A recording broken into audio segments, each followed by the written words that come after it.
Hey everybody, today's video is incredibly simple and short, but it's not becoming the worst if it's short, exactly. So let's take away redundant talks and let's get started.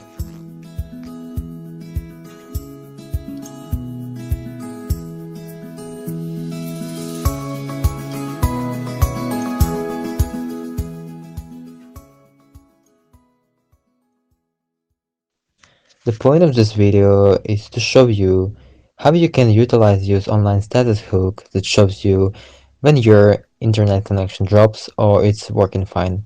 For instance, I'll off my internet connection and you can see I'm offline, but when I reconnect it, it works again.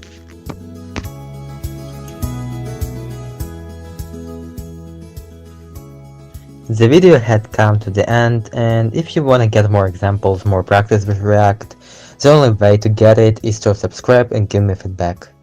And by the way, thumbs up. So, good luck, see you in the next episode.